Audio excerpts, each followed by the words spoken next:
Oh, you bucking Bronco. And I'm not talking about the Denver Broncos. I'm talking about my computer. Technical difficulties have us running late, but we are always talking Denver Broncos, orange and blue today. Joint practice, Arizona Cardinals. Mase, this means so much to me, especially now that we know the starters aren't going to play on Saturday. Yeah, and that was actually not something we were expecting because it's certainly unusual. That was a very newsy press conference. It was a very long press conference after practice, very newsy between how much the starters are going to play, which at least key starters like Bo Nix and the offensive line, none. But he's going to play them for 8 to 10 plays next week in New Orleans. We learned Nate Adkins is out into the regular season. So there's roster construction on the 53-man roster heading into the regular season. There's news there. We may not even get to touch much on that today. And then, of course, Bo Nix tore it up today. He did. Bo Nix had the day that I think everyone was waiting for him to have. And it's also worth noting that there is a concern that a lot of people have had in camp that remained a concern, but Bo Nix did very well dealing with a lot of pressure today. Cardinals cranked up the pass rush. They were in his face for much of the day, and Bo stepped up, climbed the pocket, stepped out of the rush, and was extremely accurate. He found the open man. How often have we said over the last couple of years since Sean Payton came in that when this offense is clicking, when he's actually got this thing designed the way it's supposed to work, that almost always somebody is open, and today he was finding the open guy, and it didn't really matter who it was, and he was spreading it around. It was find the open guy, so it was a little bit of Devon Vele and a little bit of Marvin Mims Jr. and a little bit of Cortland Sutton and a little bit of Troy Franklin, and in 7-on-7, a little bit of Pat Bryant. They all ate today, Cease. That's where this magic is going to happen, in that he's just finding the open man. Who's wide receiver one? Today, it was just the guy who happened to be open. Yep, Bo Nix's favorite guy, the open guy. Also, apologies because we were scrambling to get the show started. Check your camera because I think it's got your second camera. This is like Wayne's World. Camera one, camera two. Oh, shoot. Camera I'm one, sorry about that. Camera two. That's okay. Like I said, we were scrambling behind the scenes. I'll quote Scotty, the rare Star Trek. That's quote better. Here, there we go. You go. There's the regular Mase. Oh. I'll quote Scotty from Star Trek. She's all clogged up like a Scottish Terrier in heat, Captain. So, yeah, we're here. We made it. The more they overtake the plumbing, the easier it is to stop up the drain. That's another Scottyism. That's from Star Trek 3. Okay, there we go. See, we dip into the Trek a little bit, just a little bit. I counted 9 different targets that received passes from Bo Nix in 7-on-7 and team drills today. Spread it around, brother. Yeah. He was, what's your favorite butter? Whatever it is, he was spreading the word. Yeah, I mean, and that's what's really encouraging to see. I mean, and it's exciting because we're talking about the Broncos having this deep collection of pass catchers and all these guys that are getting better. And it's also, there's another thing that kind of hit me today as well, in terms of, we've talked a lot about Troy Franklin having a terrific camp. Devon Vele and Marvin Mims Jr., 2 of their better days, and I would actually say Marvin Mims Jr., maybe his best days, have been the 2 joint practices, and I think there's something significant there to that. And more than just a gamer. Yeah. You know what I mean? Because I don't consider Marvin Mims a gamer. Some guys are, which is fine. Yeah. But Mims running the full route tree, and I know some question, who's the number 2? Marvin was clearly that number 2 today. Yeah. I think, and maybe in terms of a traditional wide receiver too, in terms of the, if we're talking about the positioning, okay, it may end up being Troy Franklin, but if we just strictly defined wide receiver 2, by who's going to get the ball most, second most behind Courtland Sutton, the end sum, it probably is going to end up being Marvin Mims Jr., even though he may not fit the traditional definition of a wide receiver too. And remember, from week 10 onward last year, he was second on the team among wide receivers behind Courtland Sutton in targets and receptions. So he may not be that traditional wide receiver 2 definition, but in production, he may end up being that guy. Yeah. But it's one of those things where I think we're splitting hairs a little bit. But I also think this, in terms of how they're going to use Marvin Mims Jr., I don't think that Sean Payton is showing his hand completely in terms of the practices that we can see. I think he's holding back a little bit, some of that, until the doors are closed. That's a hunch. That's just a little hunch. Yeah. Well, even saw some old Marvin stuff today, and people have talked about it, so I feel comfortable saying it. It was an end around, one of the plays to Marvin. But on the second act, because Bo, under pressure, like you mentioned, he was looking for Sutton to bail him out, but also Marvin was that guy. He wasn't just locked in on one guy as a fantasy-wise, we call it a struggle target. Like, who's the guy's struggle target? So when he's pressured, he's going to look for who? Sutton is his struggle target, but Mims was certainly a struggle target today. Yes. The trust is developing there as well. I Yes. think that the trust started developing back half of last year. And the other thing also, in terms of what they've done in training camp, with Court and Marvin, because both of them in the John Fox parlance have some skins on the wall, they attack training camp a little bit differently than a Troy Franklin does. Troy's trying to prove himself. Mims and Sutton, Mims is a third-year veteran, Sutton, of course, an eighth-year veteran. And even though Mims is still kind of defining his role in the offense, the dude has an all-pro plaque on his wall as a punt return. Okay, like he's got cred. So his preparation for the season is a little bit different when he's got some honors on his CV, as it were. Ditto for Court, who's on his third contract, and he's coming off a 1,000-yard season. So they attack camp a bit differently. It's a little more of like, okay, I'm pacing myself to get ready here. I'm a vet. I'm playing the long game, whereas Troy is trying to seize a spot, seize a role. He's attacking it a bit. He's on the rise. But what the work of the last couple of weeks and off season has done is manifest today, where, again, by the way, Troy has a habit of getting the ball in move the ball periods. He did again today. End of practice, move the ball. So we're starting off with the good. Bo Nix is the headline today. Yes. That's the good. But I did sort of put it in there that he was operating under pressure. Yes. He was under pressure, and Garrett Bowles was out of action. Not the Vanilla Ice one either, the real one. Yes. It's the pressure of knowing what this world is about. Why did he think he wouldn't get sued? Let me out! Why did Vanilla Ice think he wouldn't get sued? And he's like, no, theirs is and mine is like because what? he was naive, I guess. Drop that zero and get with the hero. Garrett Bowles out of action. He received some good news he'll be about okay. Bowles. As good as you can get in that kind of scary situation. Yeah, he's going to be okay.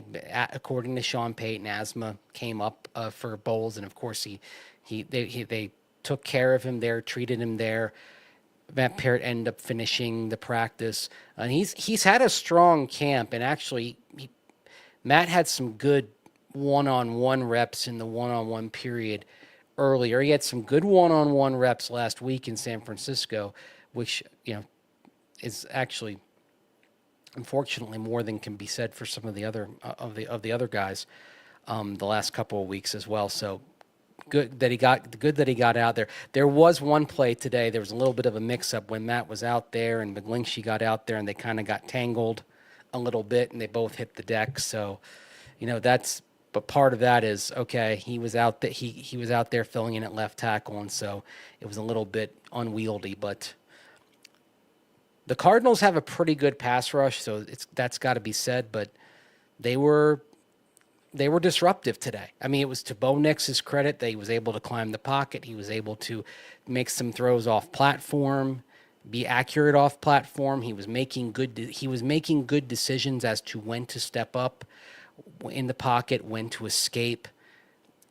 Very, very natural. I think that's a key thing. Very, very natural in terms of reacting to pressure. But of course, the fact is that he was under duress today, and that when the Broncos tried to run the ball, I actually will say this about the running backs: their cuts were decisive, but they didn't always have the creases they needed.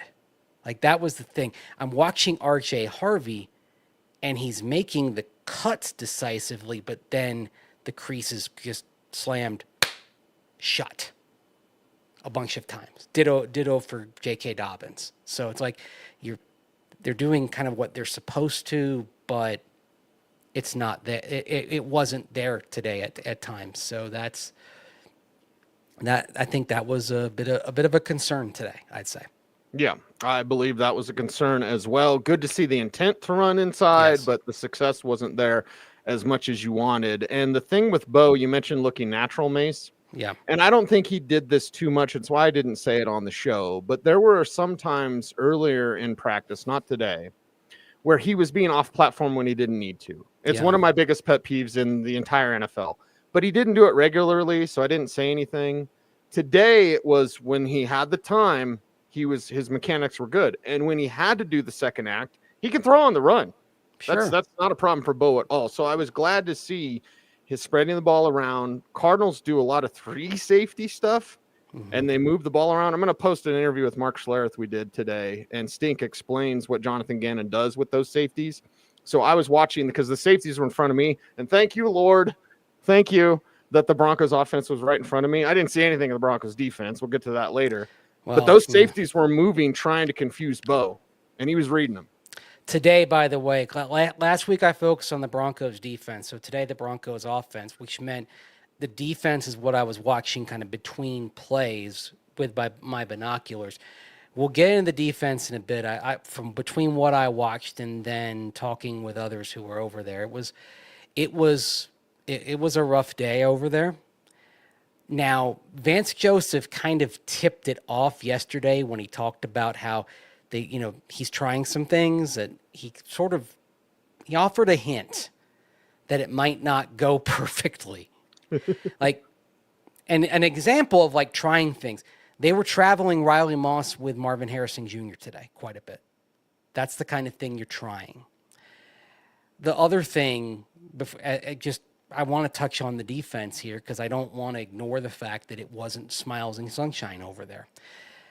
They're playing without Dre Greenlaw still because, of course, he's working his way back. Individual work only for Dre Greenlaw. And you miss him because if you're going against a very good tight end, you're going to rely on Dre Greenlaw. And the difference-making player today on that field was Trey McBride.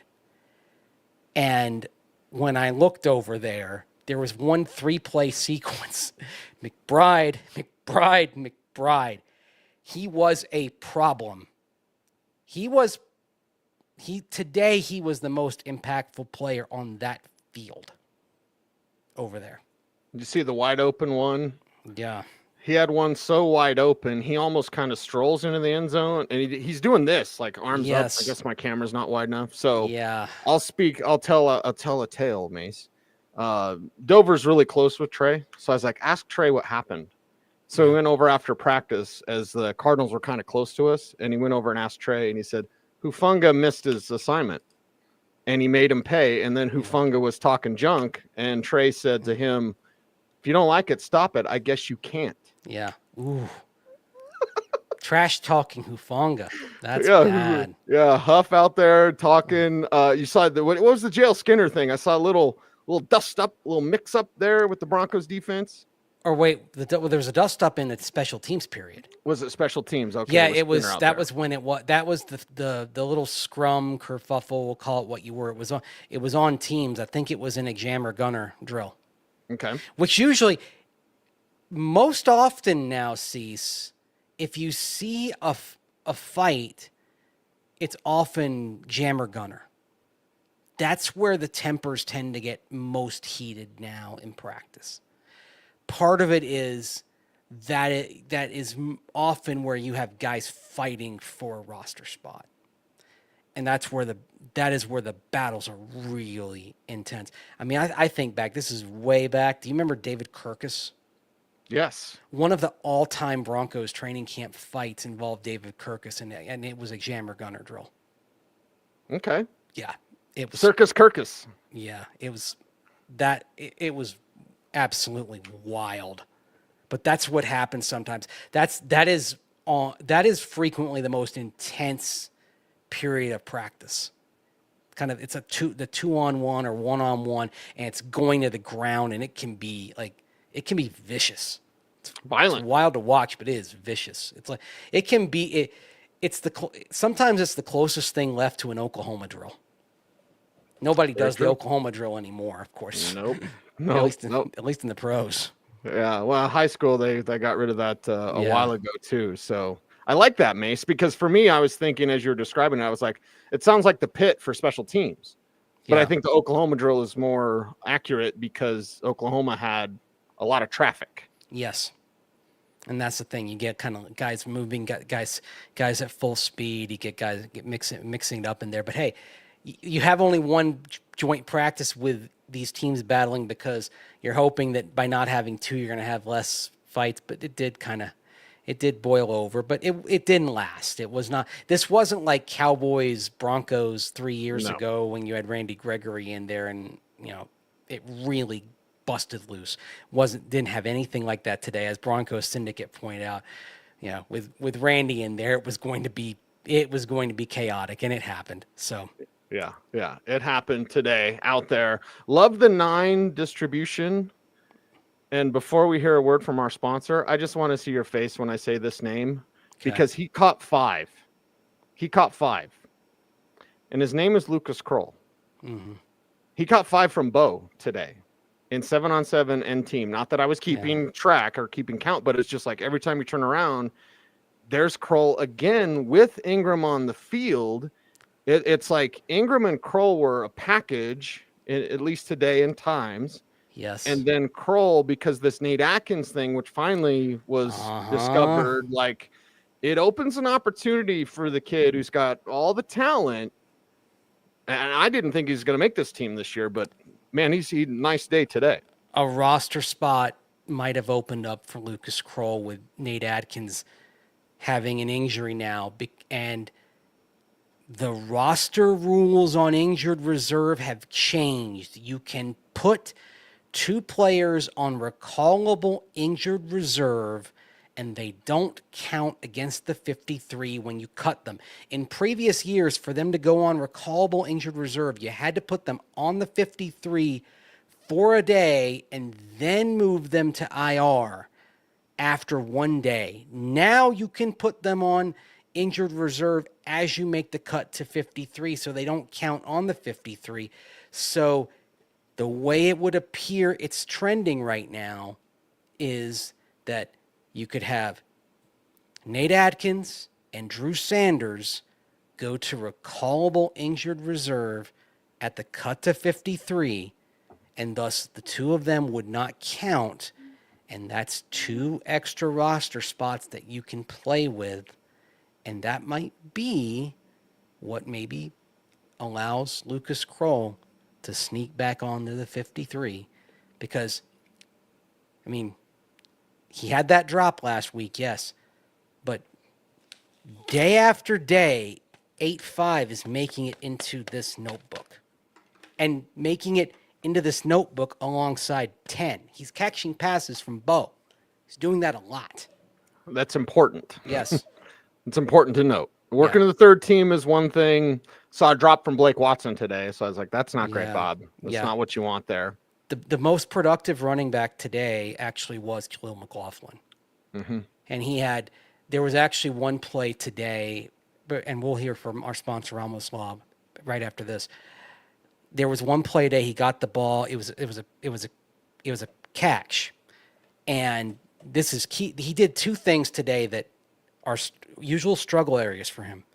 One was a catch, and because he's trying to improve in the passing game, and he just gets it, and he doesn't dance, he just turns and just sprints upfield. Yep. Just no dancing, no toe tapping. He's just gone. And so that's good for him. And another was blitz pickup on Buda Baker. That was a good sign for him too. Like they got some tough decisions at running back, because the thing you have to say for Jaleel is he's done what they've asked of him. But it's a tough call, because we see Blake Watson's speed, we see Tyler Bidet certainly as that all-around guy, but it may come down to who do they think they can sneak through to the practice squad and who can't. And I'd say Jaleel McLaughlin, because he's played 2 years. He's played 33 games over 2 years. He's been reasonably productive in a change of pace role most of that time. The chances of him slipping through to the practice squad are probably very slim.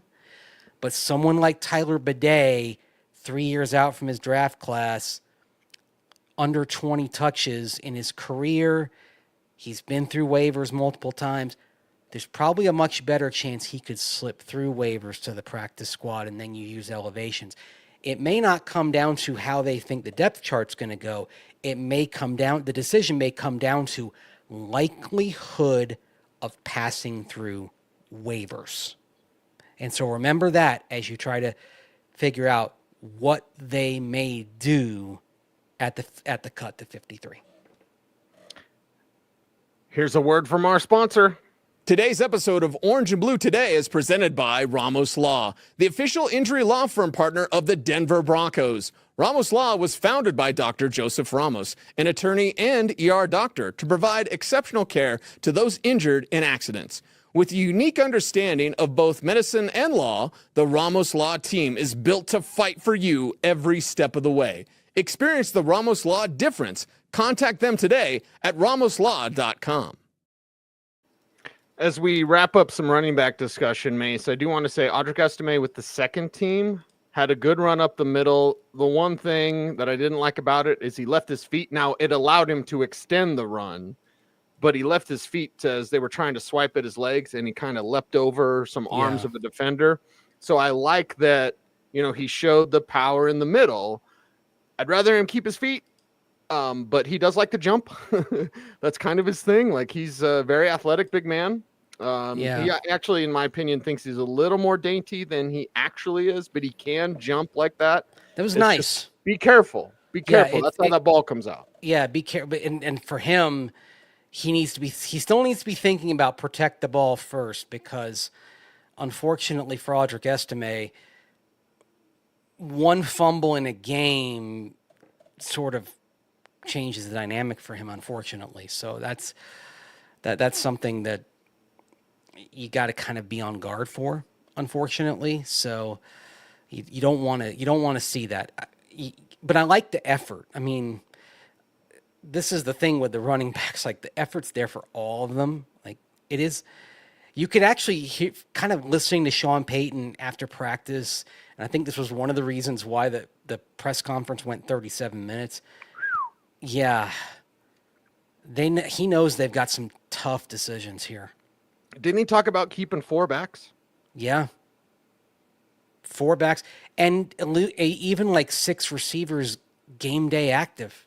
Like, they mentioned that because you and I have talked about how, maybe one of these guys isn't going to get a jersey.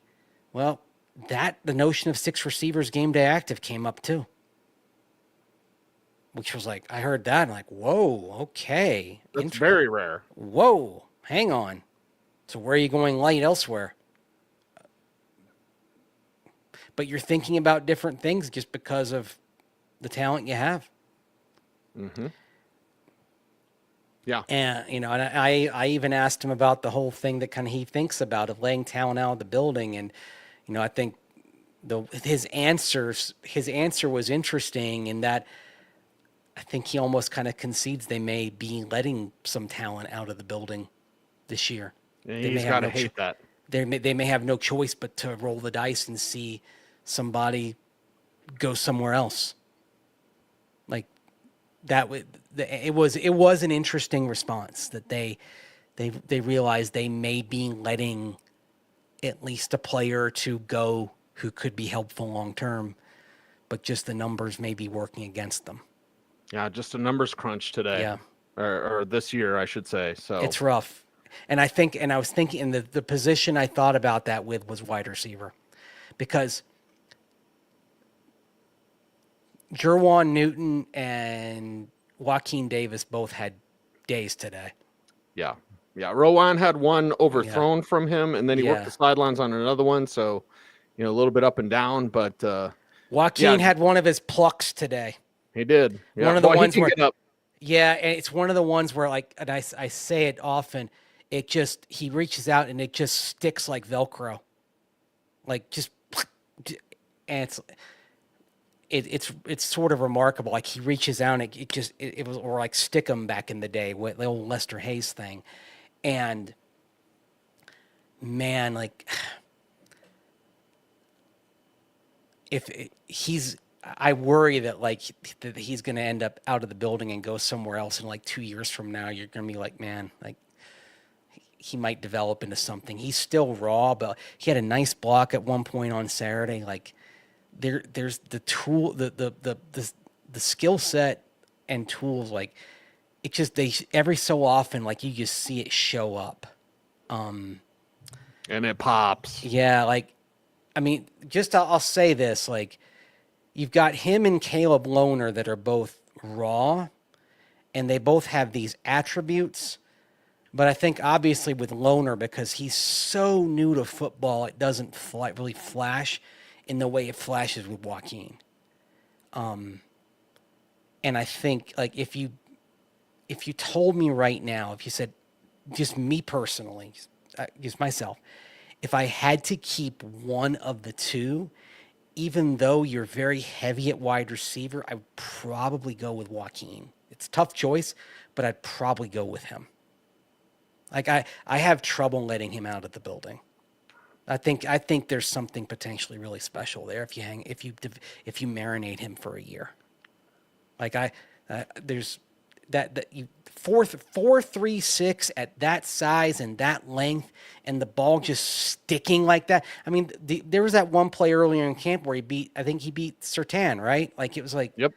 And he's just like, I'm like, you're not supposed to do that on a rep at this point with that unrefined a skill set. You're not supposed to do that, and you just did. I mean, I just think to myself, 12 months from now, if he's out there in practice on the scout team every day, going against Pat, going against Riley, where is he? So, anyway, he intrigues me more than almost anyone else on this team. No offense to everybody else, but he just really intrigues me. We've got a hard out. I do. I apologize to everyone in about 5 minutes. So let's as opposed talk to about the other kind, the opposite of like hard something soft else. Out. Well, I like it off-air discussion, but I like it when we can just kind of say what we need to say. Today we'll have to cut it a little bit short, unfortunately. And thank everyone for the birthday wishes. I appreciate happy birthday, my friend. Thank you. Yes. This show is putting me in a better mood, so I'm gonna go get in a more better mood after this. And yes, I just said more better. Let's talk about the games not having the starters. The only home preseason game. Mase, it is so expensive to go to a football game. The preseason is the time where if you've got a family of 4, you can afford to take the kiddos and not a bad seat in the house. I'd really like it if they had the starters out there, because normally it's like 2 quarters. Yes. So you could have been able to see Bo Nix for 2 quarters, and you're not going to Yeah. see Bo Nix at all whatsoever. Now, I personally think RJ Harvey should play because he's not a starter. J.K. Dobbins is. Yeah. Dobbins shouldn't play. Ingram shouldn't play. Sutton shouldn't play. Bo shouldn't play.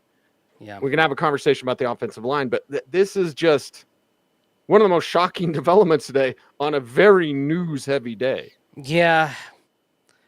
I mean, I get it tactically, and in terms of overall getting ready for the season, it makes sense because you have had the 2 joint practices, and effectively those joint practices in preparation, they are preseason games. They are the equivalent thereof. I hate it for the fans. That's what I hate it for. And when it comes to stuff like this, I'm a populist at heart on this sort of thing. It does bother me. I mean, when fans, the home fans can't see it. By the way, the buy-in price now is $24.20 on Ticketmaster on the ticket exchange site, but I imagine that's going to go down in the next 24 to 48 hours. Yeah. And it's a shame. I mean, he's going to play those guys in New Orleans. Are people down there going to care?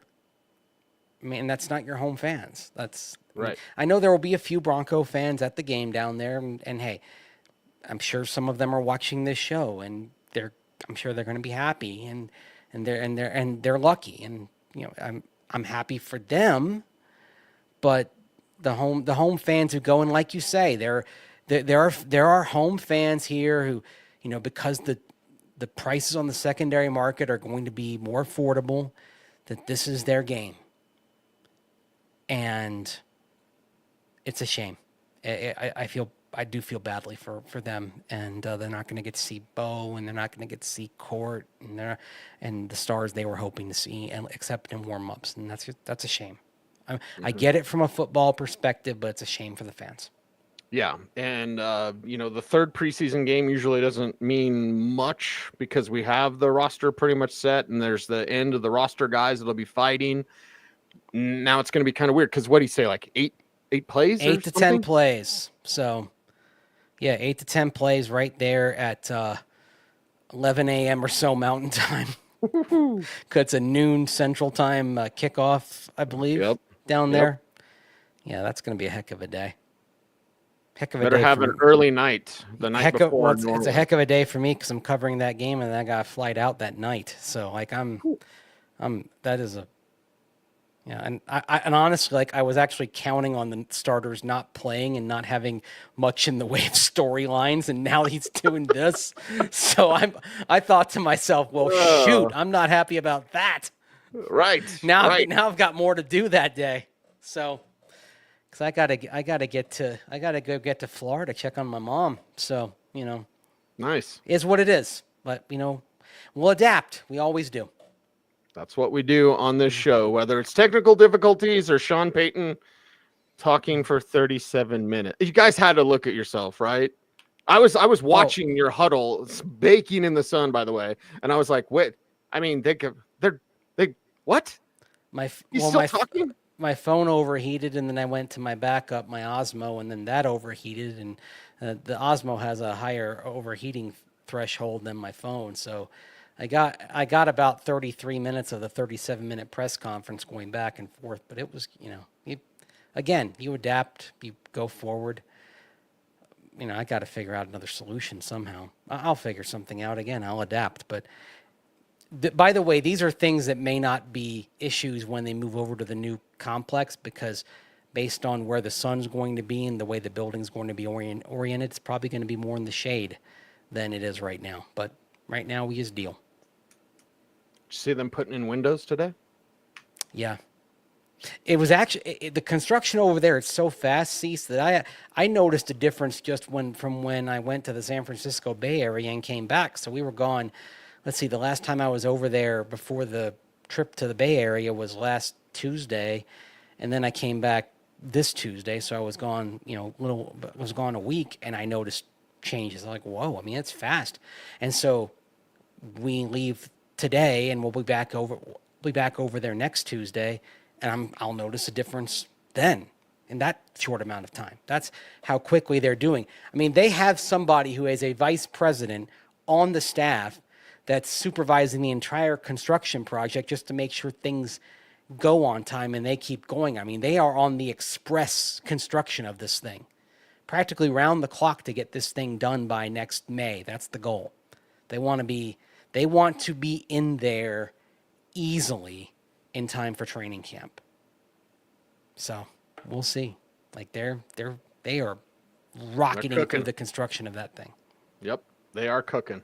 All right, well, that is a wrap for today's program. The very best in the biz, Frosty and Saucy.